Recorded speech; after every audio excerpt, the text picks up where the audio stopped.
주셔서 하나님의 말씀을 바르게 깨달아 알게 하시고 또한 깨달아 알 말씀대로 실천함으로 우리의 아름다운 말씀이 열매가 맺히도록 인도하시되 아버지 하나님 말씀을 듣고 잠시 기뻐하나 잊어버림으로 어리석은 자가 되지 않도록 우리 하나님께서 은혜 내려 주시기를 기도하고 소원합니다.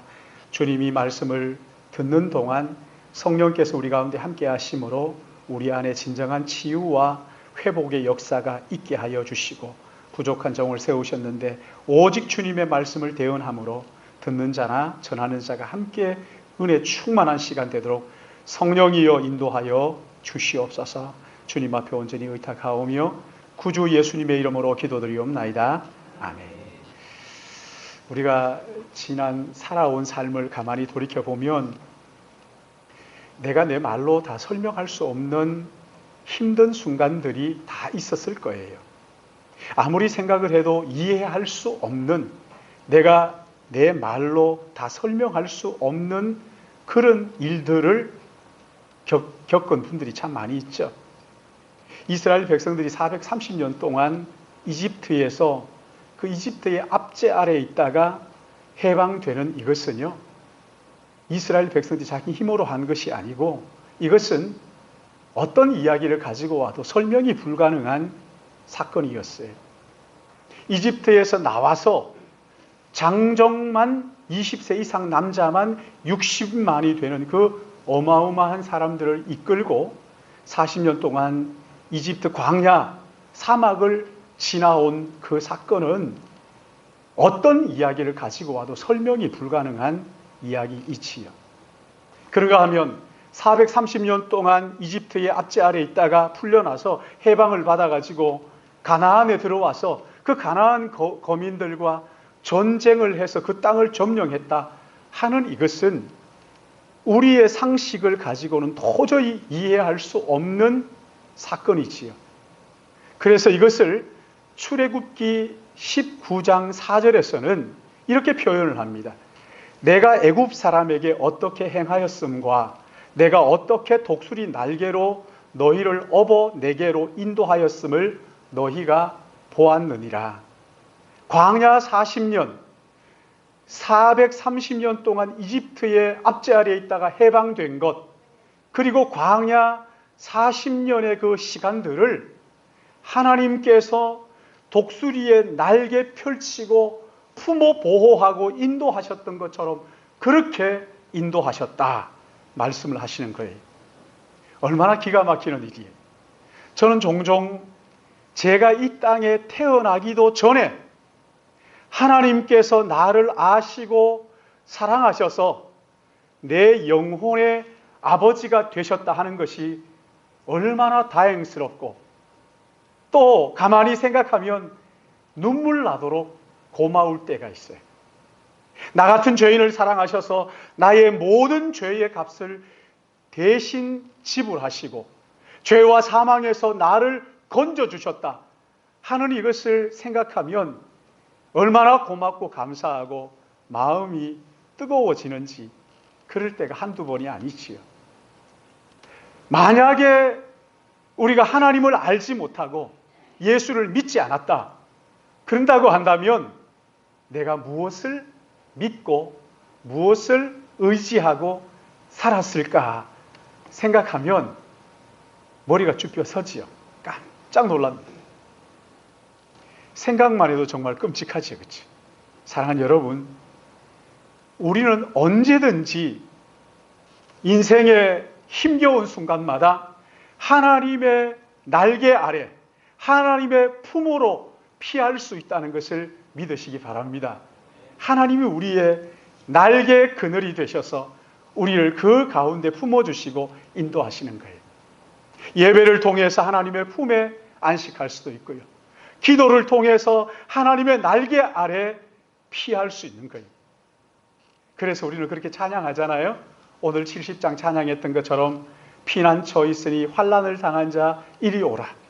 땅들이 변하고 물결이 일어나 산 위에 넘쳐도 하나님의 날개 아래 그 피난처에서 우리는 두렵지 않다. 이렇게 고백하잖아요. 만유주 하나님, 우리를 도우니 피난처요. 세상의 난리를 그치게 하시니 이 세상의 창검이 쓸데가 없다. 높으신 하나님 우리를 구하니 할렐루야. 괴로움이 심하고 환난이 극하나 피난처 되시는 주 하나님. 사랑하는 여러분, 우리 하나님은 룻의 인생에 참된 피난처가 되어주신 것을 믿으시기 바랍니다. 오늘 여기 본문 6절 말씀을 보시면 룻이 시어머니 나오미가 시키는 명령을 다 지켜 순종했다, 이렇게 이야기를 하는데, 여러분, 이 시어머니 나오미의 명령이 기쁘게 실천할 만큼 그렇게 가볍고 쉬운 일이 아니었지요. 낯선 남정네가 잠들어 있는 거기에 발치에 이불을 들고 들어가서 거기에 누우라 하는 이런 이야기들, 자칫 잘못하면 보아스를 유혹하는 부도덕한 여인으로 취급당할 수도 있는 그런 일이었어요. 얼마든지 아니 어머니, 그래도 그렇지 제가 이런 일을 어떻게 할 수 있겠습니까 하면서 거부할 수 있었지만, 이 며느리 룻은 한마디 토를 달지 않고 묵묵히 순종을 해요. 여러분, 그 순종하는 이유가 어디 있을까요? 아니, 무엇이 이 룻으로 하여금 시어머니의 받아들이기 어려운 그 명령을 말없이 순종하도록 한 것일까요?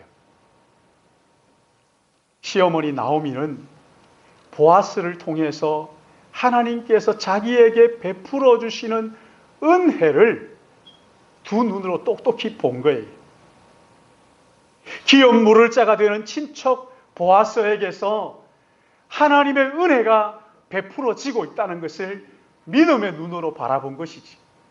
아, 하나님께서 저 보아스를 통해서 우리에게 은혜를 주시는구나 하는 것을 이 나오미가 깨닫게 된 거예요.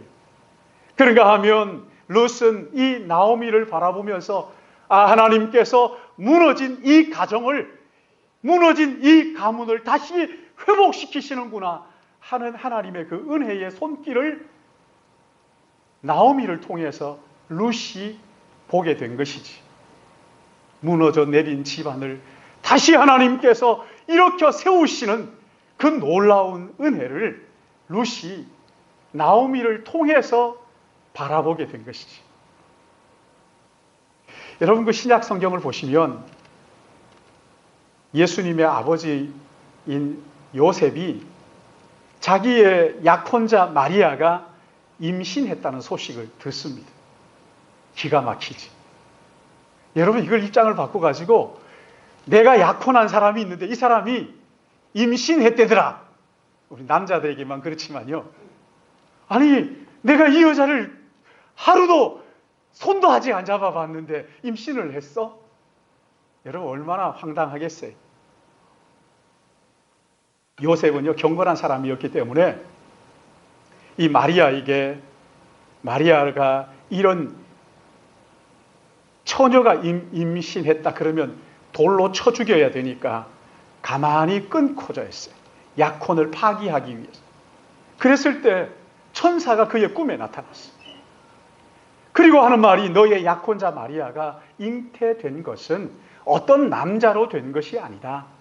성령으로 말미암아 잉태하게 된 것인데, 그에게서 태어날 그 아들이 자기의 백성을 자기 죄에서 구원할 구세주 메시아라는 이름을 듣게 될 것이다.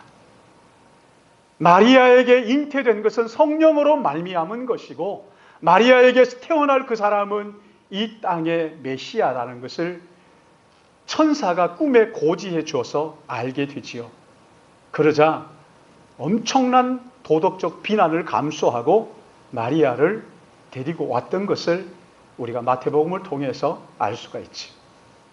요셉은 천사의 현몽, 꿈에 가르쳐 주는 것을 인해서 듣고 깨달았어요. 아, 마리아를 통해서 이 땅에 예수 그리스도께서 오시는 것이구나라는 것을 깨닫고 그 모든 것을 받아들였지요. 그러나 여러분, 여기 룻은 하나님께서 그의 시어머니 나오미의 기업 물을 자 보아스를 통해서 은혜를 베푸신다는 것을 봤어요. 하나님께서 그 나오미를 통해서 무너진 가문을 일으켜 세우고 계신다는 하나님의 은혜의 손길을 믿음의 눈으로 바라보는 것이에요. 보아스를 통해서 하나님께서 은혜를 베푸시는구나, 보아스가 하나님의 은혜를 베푸시는 은혜의 통로라는 것을 믿음의 눈으로 깨닫게 된 것이지. 여러분, 이것을요, 룻이 하나님의 은혜를 보는 눈이 없었다면 어림없는 이야기지요. 어디 낯선 남자의 그 이불 발치에 가서 눕는다는 것이 말이나 이해 가당키나 한 이야기입니까? 그러나 묵묵히 순종할 수 있었던 것은 하나님께서 이 일을 통하여 역사하신다, 하나님의 은혜가 이 사람을 통하여 우리에게 부어지고 있다는 것을 믿음의 눈으로 깨닫게 된 것이지. 사랑하는 여러분, 완전한 순종, 이것은요, 내가 의지적으로 하는 것이 아닙니다. 물론 나의 의지가 전혀 필요 없는 것은 아니지만 하나님의 은혜가 어떻게 부어지고 있는지를 깨닫는 거기에서 비로소 완전한 순종이 나오게 되는 것이지. 독생자를 아낌없이 우리를 위하여 내어주신 하나님의 사랑이 무엇인지 깨닫게 되는 그 순간부터 참된 순종이 우리에게서 나오는 것이란 말이에요. 진정한 순종은 하나님의 은혜가 무엇인지 알고 깨닫는 거기에서부터 시작하는 거란 말이죠. 오늘 여기 9절 말씀을 보시면 밤중에 타작마당에 잠들어 있는 보아스의 발치에 그 이불을 들고 누운 룻이 깜짝 놀라서 보아스가 이야기하잖아요. 누구냐고 묻자 룻이 하는 대답이 거기 9절에 나와 있습니다.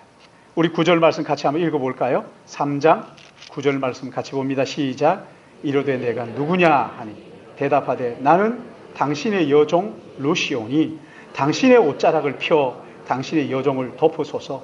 이는 당신이 기업 물을 자가 됨이니이다 하니 아멘.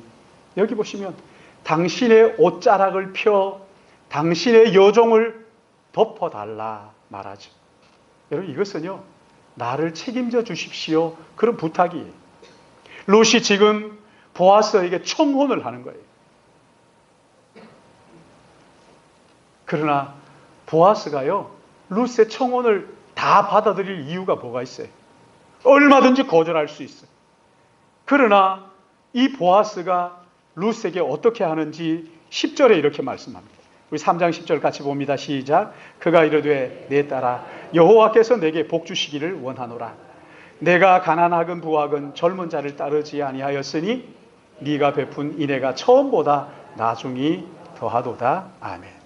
내 딸아 여호와께서 내게 복 주시기를 원하노라. 2장 12절 말씀에도 보시면 보아스가 나오미에게 이렇게 이야기합니다. 여호와께서 내게 행한 일에 보답하시기를 원하며 이스라엘의 하나님 여호와께서 그의 날개 아래에 보호받으러 온 내게 온전한 상 주시기를 원하노라. 지금 룻이 시어머니를 따라 자기의 고국을 떠나 이국 땅 베들레헴으로 온 것을 보아스는 어떻게 봅니까? 여호와의 날개 아래에 보호받으러 온 것으로 봅니다. 여호와의 은혜를 사모하며 나는 하나님의 은혜의 날개 아래 보호받기를 원합니다 하면서 온 것으로 그렇게 보아스가 인정을 하는 거예요. 하나님의 은혜를 사모하는 여인이라고 본 거예요. 그 여인이 지금 보아스에게 당신의 옷자락을 펴 여종을 덮어달라 하는 이것은 당신을 통하여 부어지고 있는 하나님의 그 은혜를 내가 얻기를 원합니다. 그런 고백이에요. 보아서 당신을 통하여 우리에게 부어주시는 이 하나님의 은혜, 이 하나님의 은혜를 내가 누리기를 원합니다. 그렇게 고백하는 거죠. 사랑하는 여러분, 하나님은 죄로 벌거벗어 수치를 드러낸 우리를 예수 그리스도의 그 피 흘리심으로 옷 입혀주시고 죄와 사망으로부터 우리를 건져주셨어. 부끄러운 죄의 그 수치스러움이 드러났을 그때에 추궁하지 않으시고 조용히 그의 아들의 피로 말미암아 우리를 덮어주셨다. 가려주셨다. 영원한 죽음과 사망의 그늘에 앉아서 떨고 있는 우리를 당신의 은혜의 옷자락을 펼쳐서 죄의 부끄러움과 수치를 가려주시고 덮어주시고 우리를 보호하시는 분이신 것을 믿으시기 바랍니다. 이 순간에도요, 누구든지 솔직하게 자신의 죄와 허물을 인정하고 예수 그리스도를 나의 구주와 주님으로 고백하면 우리 하나님께서 은혜의 옷자락을 펼쳐서 우리의 피난처와 피할 방패가 되어주시는 것을 믿으시기 바랍니다. 지금도 여러분, 가늠하다가 현장에서 잡힌 여인 이야기 잘 알고 계시죠? 이 여인이 잡혀와서 예수님 앞에서 떨고 서인 주님이 고개를 숙여 땅에 글을 쓰시면서 뭐라고 말씀하셔요? 죄 없는 자가, 너희 가운데 죄 없는 자가 먼저 돌로 치라. 이 이야기를 듣고 한 사람 두 사람 양심의 찔림을 받고 떠나갑니다. 다 떠나갔습니다. 그러자 그 여인에게 주님이 묻습니다. 너를 고발하는 자들이 어디 있느냐? 너를 정죄하던 자가 없느냐? 다 가고 없습니다. 주님 뭐라고 말씀하셔요? 나도 너를 정죄하지 아니하노니 가서 다시는 죄를 범하지 말라. 여러분, 말로만 이렇게 하신 것이 아니지. 그리고 그녀의 죄를 대신해서 골고다의 십자가에 못 박혀 죽으셨습니다. 사랑하는 여러분, 지금 이 순간에도 하나님의 은혜의 날개 아래 피하기 원하고 그 날개 아래 보호받기 원하는 자들을 우리 하나님께서는 용서하시고 덮어주시고 참된 피난처가 되어주시는 것을 믿으시기 바랍니다.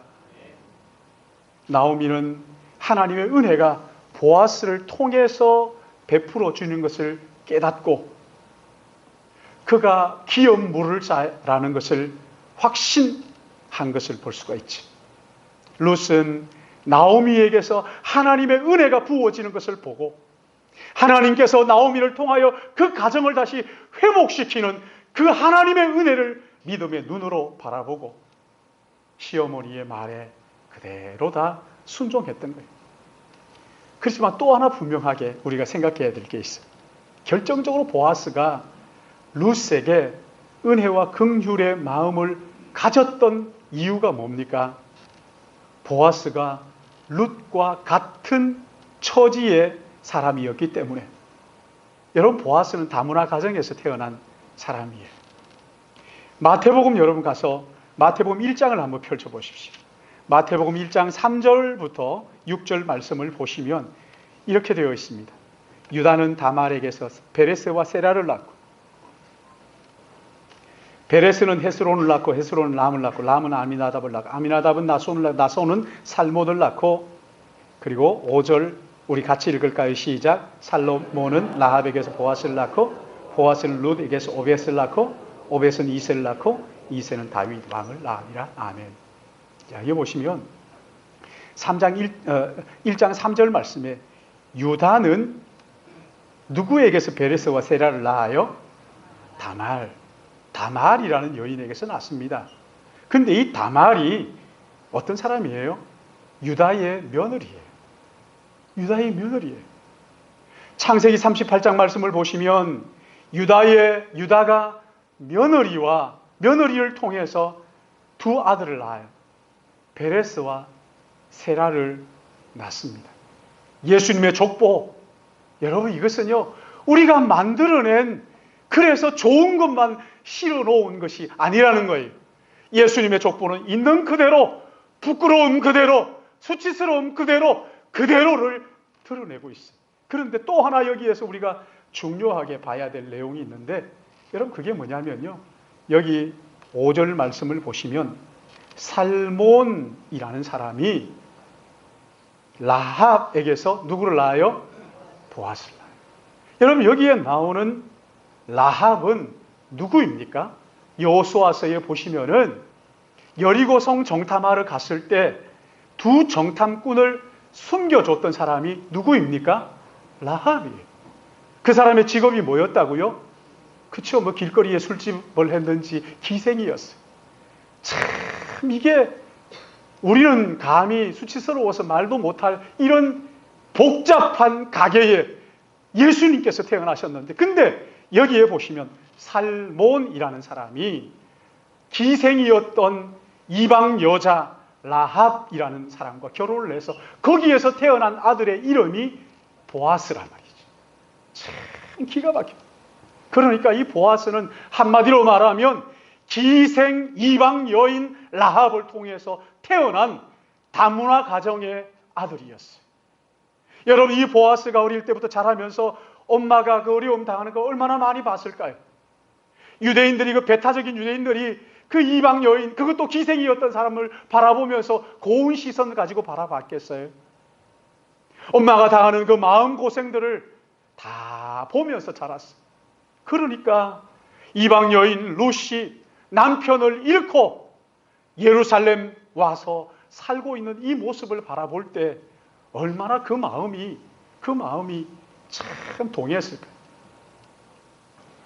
여러분, 하나님께서요 은혜를 베푸시는데 그런 보아스를 준비하셨고 예비하셨다가 여호와의 날개 아래 안식하기 위하여 온 룻을 보듬어 주시는 하나님이신 것을 깨닫기를 바랍니다. 이 보아스를 준비해서 하신, 보세요. 이 보아스가 한밤중에 그를 찾아와서 두려워하고 있는 이 룻을 어떻게 대하는지 그저 가볍게 여기고 쉽게 판단하지 않고요, 그의 마음속 깊은 곳에 있는 의도를 헤아리고 존중하고 배려하고 보듬어 주는 것을 볼 수가 있잖아요. 남자의 본능을 따라가지고 정욕대로 행동하지 않고 먼저 하나님의 뜻을 헤아리는 거예요. 그러니까 여기 그렇게 말씀하시는 거죠. 그가 이르되 내 딸아 여호와께서 내게 복 주시기를 원하노라. 여호와께서 너에게 복 주시기를 원한다. 사랑하는 여러분, 하나님의 은혜가 무엇인지 아는 사람, 하나님의 은혜로 내가 구원받았다는 것을 깨달은 사람들은, 하나님의 은혜의 통로로 쓰임받는 사람들은 다른 사람들을 자기의 성적인 놀이개나 성공의 도구나 내가 이용할 수 있는 그런 비인격적으로 바라보지를 않는 거예요. 겉모습만 바라보고 쉽게 판단하거나 함부로 말하거나 하지 않고 그 행동의 숨은 동기와 의도를 헤아리고 존중하고 배려하는 거란 말이죠. 겉모습이 자기보다 시시하게 생겼다고 해서 함부로 굴지 않고 자기보다 나은 것 같다고 해서 비굴하게 굴지 않는단 말이죠. 학력이 나보다 좋거나 가진 것이 나보다 많거나 그리고 또 나보다 더 부유한 가정이라고 해서 비굴하지 않습니다. 그리고 자기보다 못하다고 해서 함부로 무시하거나 교만하거나 거만하게 굴지 않는 거예요. 하나님의 은혜가 무엇인지 아는 사람은 그 부끄러움을 가려줄 줄 알아요. 수치스러움을 덮어줄 줄 아는 것이지. 이 사람이 무엇을 두려워하고 무엇을 수치스러워하는지를 그 중심을 헤아려서 따뜻하게 보듬을 줄 아는 사람이 하나님의 은혜가 무엇인지 아는 사람이지. 만약에 상대를 우습게 생각하는 사람이 있다면 여러분 조용히 이 사람이 하나님의 은혜를 안다고 말은 하는데 모르는구나 이렇게 생각하면 틀림없어요. 진짜 하나님의 은혜가 무엇인지 아는 사람들은 결코 사람의 외모를 보고 판단하는 일이 없습니다. 우리 주님은 사람의 중심을 보지 외모를 보고 판단하지 않으시거든요. 세상의 가치관 가지고 어떤 사람을 평가하지 않습니다. 함부로 굴지 않는 거예요. 그러기에 오늘 여기 10절 말씀에 우리 10절 같이 읽을까요? 10절 같이 봅니다. 시작. 그가 이르되 내 딸아 여호와께서 내게 복 주시기를 원하노라. 네가 가난하건 부하건 젊은 자를 따르지 아니하였으니 네가 베푸니 내가 처음보다 나중이 더하도다. 여러분, 하나님의 은혜를 아는 사람은 자기의 생각을 따라서 마음대로 그렇게 행동하지 않는 거예요. 하나님의 뜻을 물어요. 하나님의 뜻을 묻고 그 깊이 고민할 줄 아는 것이지. 여러분, 보아스는요, 얼마든지 자기의 정욕을 따라서 마음대로 행동할 수 있었어요. 그렇죠? 그러나 하나님의 은혜를 먼저 생각합니다. 하나님의 뜻을 묻는 거예요. 그리고 룻이 수치스러워하지 않도록 그를 배려하는 것을 우리가 말씀을 통해서 볼 수가 있잖아요. 여러분, 여기 11절 말씀도 한번 볼까요? 11절 같이 봅니다. 시작. 그리고 이제 내 딸아 두려워하지 말라. 네가 내 말대로 내가 다 행하리라. 네가 현숙한 여자인 줄을 나의 성읍 백성이 다 아느니라. 아멘. 아마 보아스가 못된 사람이었다면 그렇게 얘기하지 않았을까요? 나는 당신이 현숙한 여자인 줄 알았는데 오늘 저녁에 하는 이 행실을 보니까 아니구만. 내가 잘못 알았구만. 역시 근본이 중요한 거야. 이방 여자들은 믿을 수가 없어. 천박해. 이렇게 말할 수 있지 않았을까요? 그러나 보십시오. 뭐라고 얘기해요? 네가 현숙한 여인인 줄 내가 알고 우리 성읍의 모든 백성들이 알지 않느냐. 여러분, 이 이야기를 룻이 들었을 때 룻의 마음이 어땠을까요? 에? 룻의 마음이 어땠을까요? 당신은 정말 현숙한 여인이야. 지금 행동을 보면 그렇지 않은데, 그렇죠? 그렇지 않은데, 전혀 그렇지 않은 것 같은데, 당신은 현숙한 여인일 뿐만 아니라 우리 동네 백성들이 다 아는데, 우리 동네 사람들 전부 다 당신을 현숙한 여인이라고 본다고. 이 이야기를 들었을 때 이 룻의 자존감이 아마 차오르는 것을 느낄 수 있을 거예요.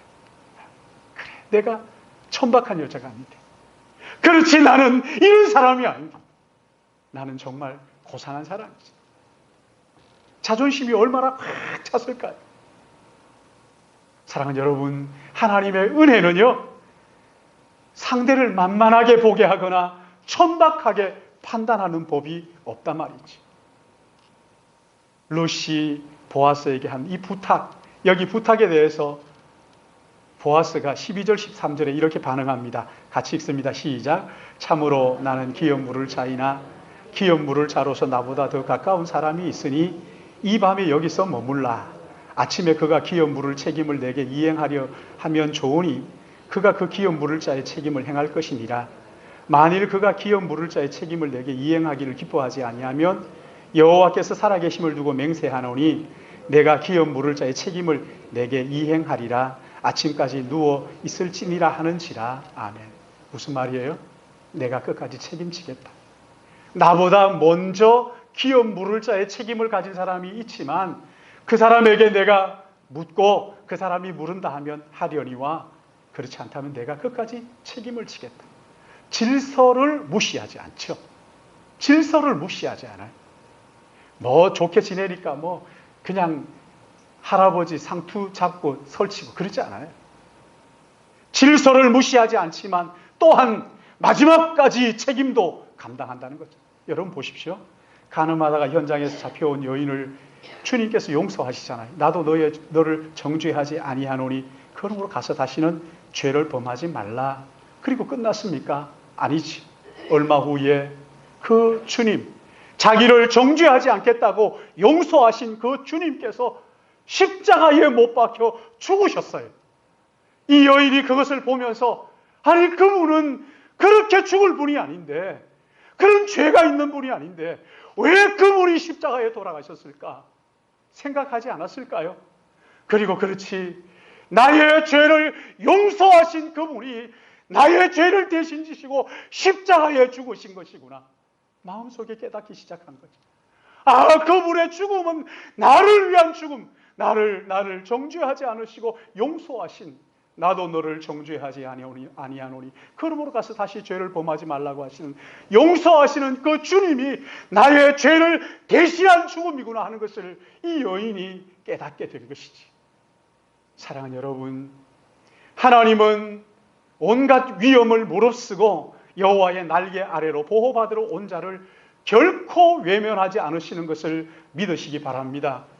모든 부끄러움과 수치를 덮어주시고 한 번 말로만 사랑한다고 말하는 것이 아니라 끝까지 책임져 주시는 인생의 참된 피난처이신 것을 믿으시기 바랍니다. 룻의 하나님, 이 룻을 그렇게 인도하셨던 그 하나님, 오늘 우리의 하나님이 되시는 것을 믿으시기를 바랍니다. 그 주님의 날개 아래, 그 피난처 아래 참된 안식을 누리는 우리 모든 믿음의 가족들 되시기를 예수님의 이름으로 축복합니다. 오늘 이 말씀을 마음에 담고 우리가 아침에 불렀던 찬양, 시작할 때 불렀던 찬양을 한 번 더 찬송하면 좋겠습니다. 여러분 70장 한번 펼쳐보십시오. 피난처 있으니 환난을 당한 자 이리 오라. 땅들이 변하고 물결이 일어나 산 위에 넘치되 나의 피난처 하나님은 이 시기에 두렵지 않도다. 이방이 떠들고 나라들 모여서 그 G3라, 세 번입니까? 3라 그럽니다. 모여가지고 뭐 이래저래 이야기해도 우리 주 목소리 한 번만 바라시면 천하의 모든 것 아무것도 아니고 헛되도다, 망하게 된다는 거죠. 우리 말씀을 생각하면서 이 찬양 기도하는 마음으로 이 찬송 같이 하겠습니다.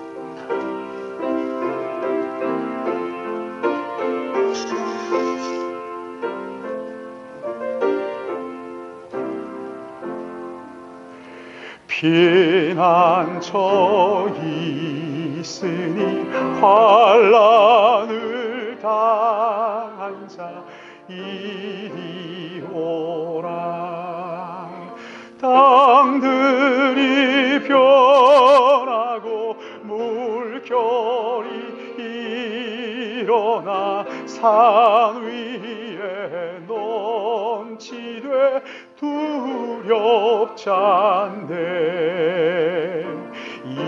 이방이 떠들고 나라들 모여서